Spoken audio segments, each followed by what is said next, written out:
Hello and welcome back to Aspen Talks Health. I am Dr. Nicola Siso, and today I am joined with Alia Steglinski. She is an accredited nutritionist and personal trainer. Welcome. Thank you, Nicola.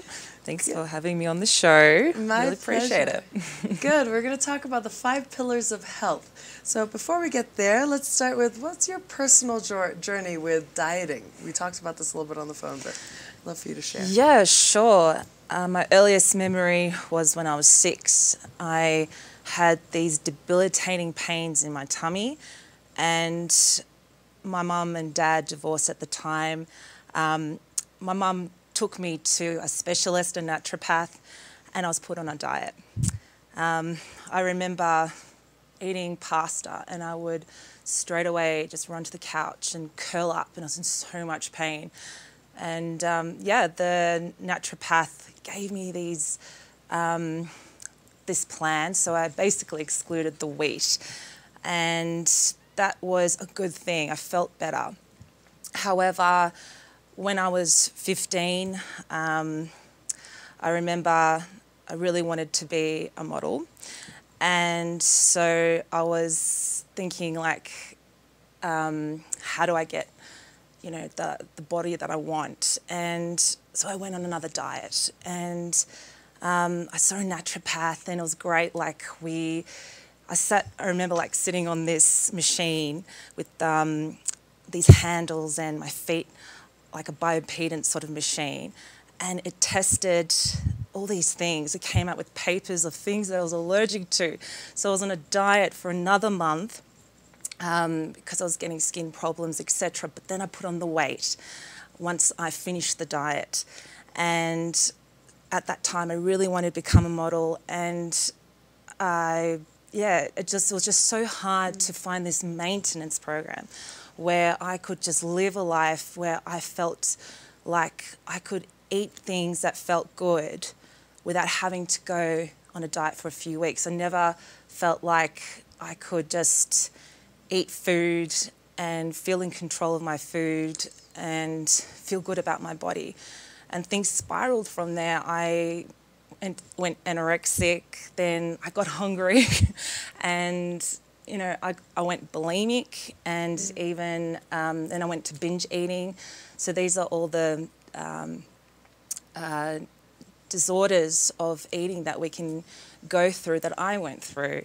Right. And I don't wish that upon anyone else, and I know it's so common with a lot of people today. We go on a diet and it works well for us, but then we regain the weight even more. So 95% of us that diet will regain weight within 2 to 5 years of dieting. And so I've seen it with many clients. They come to me for personal training and nutrition to help them lose the weight. They feel great, they go away and they put it back on again. And so I discovered a new way of living life, gaining life without having to, and losing the weight without having to think about losing weight. The more we think about gaining these 5 pillars that I discovered personally through clients as well, it transforms lives, because it's something that's a positive thing that we add, and it just naturally gets rid of all the old habits that don't serve us anymore. It nurtures us, it helps us live a life that makes us thrive in exercise, that makes us feel more nourished and nurtured and emotionally intelligent with good food, rather than having to go on some plan and then discover that it's not exactly as we planned. Right. If you're eating the correct foods that our bodies are designed to consume, like plants, fruits and vegetables, nuts and seeds, then you can actually eat as much as you want and you don't gain weight. You feel full. You feel full so much faster. Faster, because you're getting the nutrients. Absolutely. Yeah. So tell us about your 5 pillars of health. I'd love to dive right in. Sure. So through my journey, after in my last stage of like my eating with binge eating, I discovered that once I just let go of needing to lose the weight, to look a certain way, to be a certain body size, once I let go of that, I was able to discover the 5 pillars. So I discovered that I was able to eat whatever I wanted. If I was more mindful and thought about the food that nourished me and made me feel good, that was a way of being kind to my body. And it made me glow with the food that I started to eat. I thought of more complete nutrition rather than excluding carbs, excluding fats.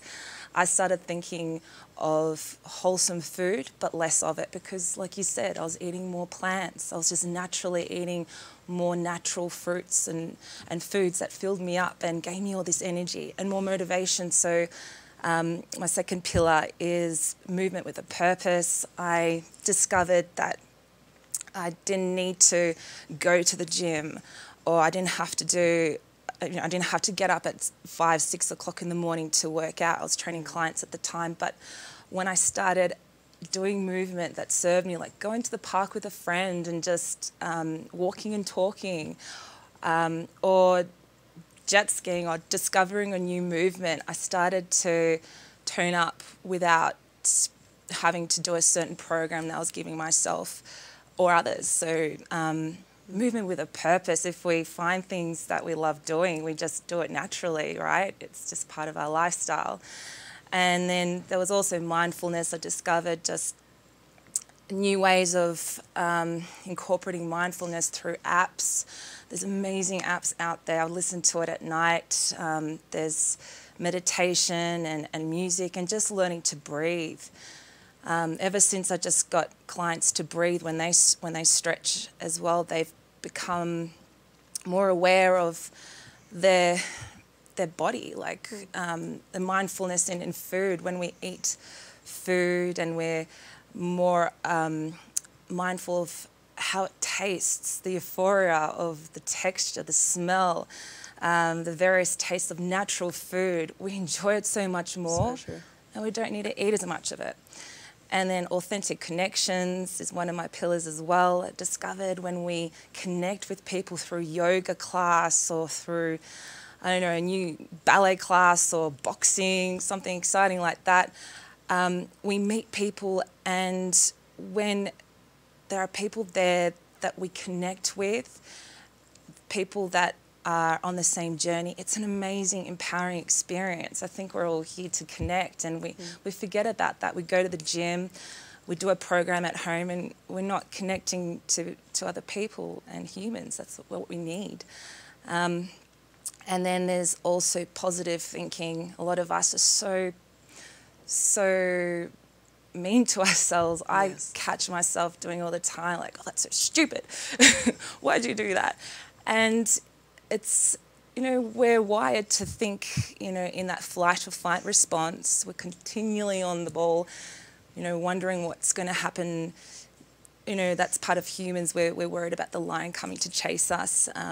So today we have different stresses, and we're hard on ourselves. And I've noticed ever since I've practiced actively being more kind to myself through more positive affirmations and words and thoughts and movements, it just changed me. It just naturally made me a better person. Yeah. It's crazy. It's nothing to do with, you know, calories in, calories out, but it's certainly changed my life, and it's rubbed off on clients, and yeah, I think it was an important pillar. It's so true. I have a friend who just suffered from some abuse at home with her boyfriend, and she realized, I helped her, we kind of found this together, that her self-talk was really bad. She didn't think she deserved a lot. She constantly looks in the mirror, I'm too overweight. And I think because she was in this personal self-judgment place is why she almost allowed someone else to come into her life and treat her with such disrespect. That's right. Because she was almost there. Her outer world was a reflection almost of her inner world. Not saying that anyone who goes through abuse deserves it in any way. No. But that the stronger you can connect with loving yourself, very empowering, the more you'll teach other people to treat you that way as well. Absolutely. Yeah. You take your self-esteem, your self-worth to a whole new level, and things can't hurt you as much anymore. yeah, and that's so important, because when we go through hardships in relationships and work, that's unhealthy. That's hard. You know, we tend to, you know, when I've been through many hardships with relationships, and I find myself just feeling out of whack. I do things that I don't want to do. I feel, and I eat things, I binge, and I think it was really important. I think it's an important thing for women, for men, I guess in this case, and particularly for women, to understand that, to be aware of that self-talk of your friends, and yeah, she can only get stronger from here. Yeah, from I there. made her send me 10 things she loves about herself. Yeah, that's and good. then she had to write it. I gave her homework. She had to write it down. That's your good friend. That's awesome. Well, yeah, you have to write it down. Write down 10 things she loves about herself. Put her by her bedside, and every single morning, that's the first thing she wakes up and reads. Perfect. Such a small thing. Simple. But simple. But that's gonna take it to like that journey. You know, you just add something to that journey, and it just shifts. You know, that's gonna. Yeah, and you've got to catch yourself. things. You've got to catch the negative talk and switch it. What's the opposite? Right. What's that's the positive? Right. Yeah, and actively, and you get good at it. You get really good at it. Yeah, there's times that we forget or we get tired, but yeah, it's just, we've just always got to think of good things to add. Yep. Yeah, that we can do. Yeah, that's one of my tricks too, is if I look in the mirror and I point out something I don't like about my body, right away I make myself say something I do like.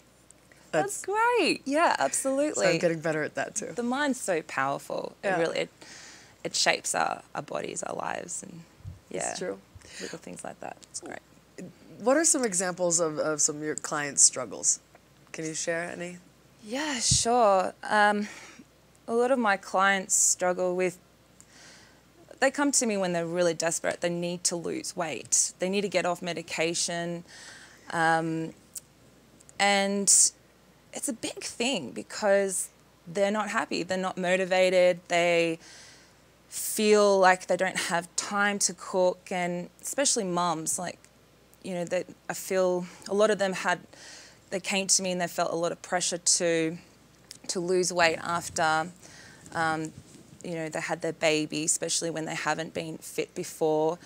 So, you know, people put a lot of pressure on themselves to be better, to be fit and healthy for their family, so they can interact, they can be there for their family. And especially, you know, mums or dads, they want to run around with their kids, they want to lose the weight to feel light and be more, not only personally healthier and fit, but, you know, professionally as well. Like, you know, a lot of clients come to me and they want to be more emotionally intelligent. They want to look better and play the part with their profession as well.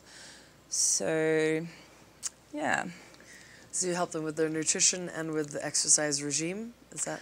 Yeah, so I find myself helping them with nutrition by analysing, getting real with what they eat in their cupboard. Yes. They get a food diary, so they write down what they eat, not particularly to look at the calories, but just to be in tune with also their cravings, how they feel. Are they sad, tired?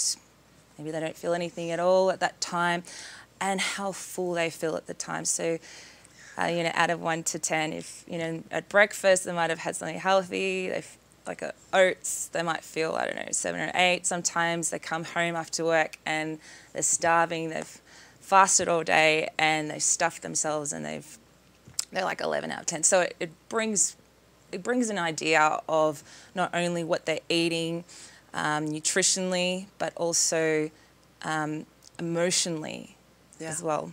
Good. Yeah. That's wonderful. That's missing from a lot of food diaries. Yeah, there's I just added those 3 dimensions, and I think it's an important thing these days. Yeah, absolutely. Yeah. What do you recommend to remove from people's cupboards? You told me that you go through people's homes sometimes and throw some stuff out. Yeah, I love it. What are you looking for? So I'll go to a client's home. Recently I was in Australia, in Brighton, and you know, I'd train them in the gym, but then I'd go into their kitchen one client particular, he had bloating issues. He was very fit. He wanted to do a marathon. He was training for a marathon, but he was feeling really bloated, even after vegetables, like really fibrous foods. So I looked in his cupboard and I noticed his protein shakes, for example. They had a lot of additives in them and artificial sweeteners. So I know in FDA they've approved 5 artificial sweeteners, but I mean, he just, as soon as he started to tweak a few things, so he excluded the protein shake and he made his own shake out of natural ingredients. So the protein would come from nuts and a bit of oats, and you'd have the carbs from vegetables, a little bit of fruit, because for good gut health, we were focusing on low sugar. And good fats from the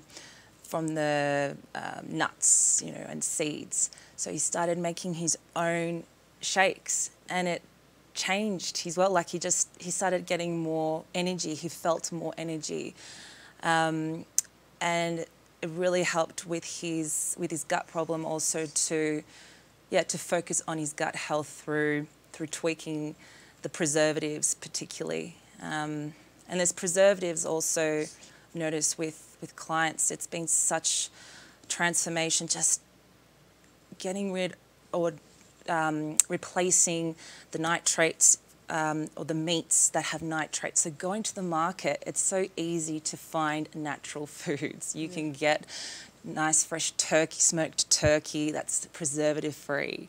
You can get even protein shakes that are preservative free.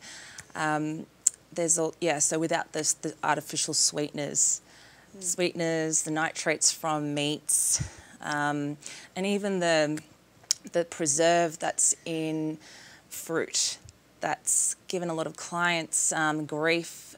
And as soon as they've tweaked their wine from preserved wine to non-preserve, or they got rid of the dried fruits, it made such a difference for their gut health. And it's Makes interesting. sense. I've read reports actually about preservatives being linked to diabetes. And then also, I've made this point before, but it's an important one to repeat, that preservatives are designed so that nothing in nature can break the food down. It's designed for that food to sit on the shelf for 2 years plus. Yeah, that's right. Yeah. And we forget that we're nature. If nothing in nature can break it down, neither can we. Yeah, absolutely. And it's so disruptive. And it does. It causes many issues with the gut bacteria. And more than we realize. Yeah, we're having these are signs that we need to look at eating more plant-based or more natural foods, because they don't have preserves. And it's amazing how our bodies change, because we are what we eat. Yeah. It's Yeah. so true. And also the artificial sweeteners are very important not to have in your diet. Because it dulls, what ends up happening is you dull your taste buds, so that things like fruit, natural sugars, don't taste as sweet. You don't enjoy them as much. A lot of clients don't enjoy natural foods anymore. I'm like, it's just so heartbreaking, because there's a beautiful, organic, sweet apple that they don't want to eat these foods, and they don't. And it's like you said, it's because it doesn't taste the same anymore to them. No. There's a different conditioning. Yeah. It's just like salt, right? The more salt you use, the more you need. That's right. You cut it out of your diet and nothing needs salt anymore. Yeah. But the good news is, taste buds do change. Right. And you can start to love, like you said, these natural foods again. It's just it's part of the journey. Yeah. It's part of, Good. Yeah. You have mentioned intermittent fasting. What effects have you seen? Do you find it effective? Have you seen your clients have good results? Yeah, so I've used intermittent fasting with clients in terms of more like ketosis based, so excluding, a lot of clients wanted to work through quick weight loss, and we did it in a safe and way. fasting or ketosis or giving our body a break from foods that we feel don't serve us is a good thing. If we feel like, you know, breads aren't good for us, or that we want to give our body time to heal and just to, there's studies that show our bodies bring out the youthful hormones in us. We give our bodies a break, and we allow our bodies to heal. So it's a really powerful thing. Sometimes we have no choice but to fast. I found the best time to fast with clients is during the night. You're going to fast anyway. It's time to heal and rejuvenate. So I've used fasting in a way with clients that allowed them to rejuvenate at night and then nourish during the day. So I think I found that it's about timing and being smart and savvy with the way you eat, right, and time these things, especially if you're a high corporate CEO that needs to be on the ball and thinking and being physically fit. You can't be fasting unless you feel like it really serves you, but that takes time to get to know what works for your body. And yeah. It's a nice feeling fasting at night, or a little not eating late at night and allowing your body to rejuvenate from then. Right. Yeah. So there are probably more than two, but the two main styles of fasting, let's say, is 1 day a week, so a full 24 hours. Mm-hmm. Or there's the more regular 16 hours off, 8 hours of eating. Not 8 hours continuously, but within a window of 8 hours you eat. Mm. So if you were to start eating at, let's say, 9 a.m., you would stop 8 hours later, which is what? 8, 9, 5 o'clock, 5 p.m. Yep. And then you didn't eat from 5 p.m. all the way till 9. Mm-hmm. Now, some people are, like me, I wake up hungry, so that works for me. But other people are diehard about dinner. So then you can just shift it, so then you don't eat till noon, and you eat your dinner. So, but you're getting 16 hours off is the point. Yeah, so there's the ketosis. I had a friend, she was on the ketosis diet, and she said as part of that she was doing that 18 hours. I think there's different, people have different preferences when they eat, when they need to eat, and when they can have that time off. I think it's important to get in tune with when it suits you best. Yeah. I think with the ketosis diet, you need to fast because you've been consuming so much fat. You then need to detoxify from it.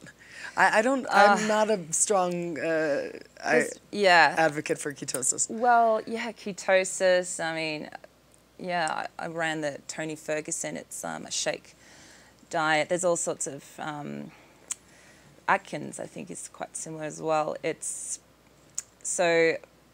You know, if you're thinking a lot of plants and proteins, a lot of people today just don't have time, and they'll have a lot of meat and they won't have enough vegetables, and they're not realizing that the big consequence. I think it's better to think about eating more vegetables, more lean proteins and good fats to lose weight, rather than excluding the carbs and then eating all the refined other things. I think excluding the refined is a great idea. I think, but we are designed to consume fruits. We're naturally crave sugars so that we can get that source of vitamins and minerals and fiber, most importantly, for your microbiome.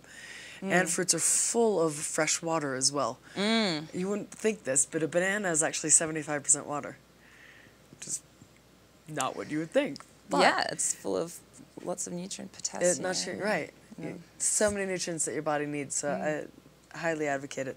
How do you, excuse me, tell me about your movement online. You said diet deviation? What is that about? Yeah, sure. So it's about acknowledging that diets don't particularly work for everyone. I did have a lot of clients coming to me complaining that their diets didn't work, or that they're not losing the weight. Over the years, they're just gaining weight even though they've tried all these diets.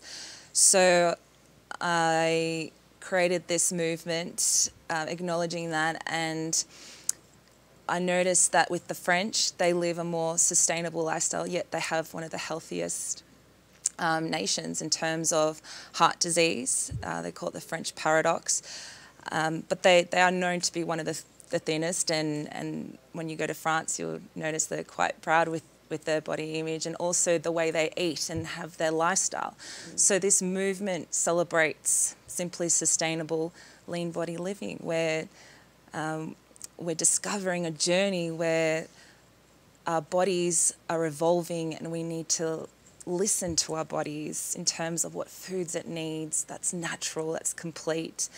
And, you know, discovering movement. So this is a community-based online program and community that celebrates discovering all those pillars that help gain life, not so much lose the weight.